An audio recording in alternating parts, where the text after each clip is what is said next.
ఏం చేస్తారో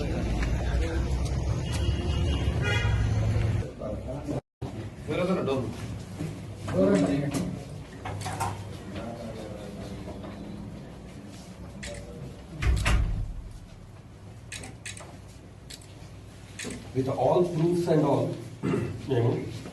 దీనికి అటాచ్ చేసి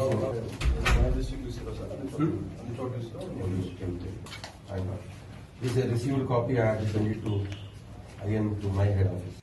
18వ తారీఖు ఖమ్మం సభలో గౌరవ ముఖ్యమంత్రి రేవంత్ రెడ్డి గారు అతని స్పీచ్లో పచ్చిగా టీఆర్ఎస్ పార్టీని పార్టీ కేడర్ని తిడుతూ అలాగే గౌరవ మాజీ ముఖ్యమంత్రి కేసీఆర్ గారిని తిడుతూ ఈ పార్టీని బొందబెట్టాలి, ఈ పార్టీ పల్లెటూరుల ఈ పార్టీ జెండా దిమ్మెలను పలకొడితేనే ఎన్టీ రామారావు గారికి నిజమైన నివాళి అని చెప్పి ఒక అసభ్యంగా ఒక ప్రొవకేటివ్గా మాట్లాడి పల్లెల్లో మంచిగా ఉన్న వాతావరణాన్ని చెడగొట్టడానికి ఇది ఆస్కారం ఉంది. కాబట్టి అందుకే ఇవాళ మేము రేవంత్ రెడ్డి గారి మీద ఎఫ్ఐఆర్ బుక్ చేయాలి, ఒక ప్రొవకేటివ్ స్పీచ్ ఇచ్చి డిస్టర్బ్ చేస్తే స్పీచ్ ఇచ్చినందుకు అతని మీద ఒక ఎఫ్ఐఆర్ చేయాలని చెప్పి ఇవాళ ఎస్పీ ఆఫీస్కి వచ్చి ఒక కంప్లైంట్ ఇవ్వడం జరిగింది. ముఖ్యమంత్రి స్థానంలో బాధ్యతాయుత ఒక స్థానంలో ఉండి ఆయననే ప్రొవకేటివ్ స్పీచ్ ఇస్తాడు, ప్రొవకేటివ్ చేస్తాడు, ప్రజలను అల్లకొల్లం చేయడానికి ప్రయత్నిస్తాడంటే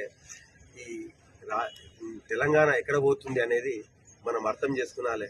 ఆయననే భాషకు అదుపు లేకుండా ఎట్లంటే అట్లా మాట్లాడితే ప్రజలు ఎలా మాట్లాడతారు, ఆయన ఎట్లా ఉంటాడో ప్రజలు కూడా అట్లే మాట్లాడతారు. ఏమైనా మాట్లాడితేనేమో సిట్ అంటాడు, ఎవరి మీద ప్రభుత్వం అధికారం వాళ్ళకు ఉందని చెప్పి ఎట్లంటే అట్లా ఇచ్చేసి ఆయన ఇబ్బంది పెడుతున్నాడు.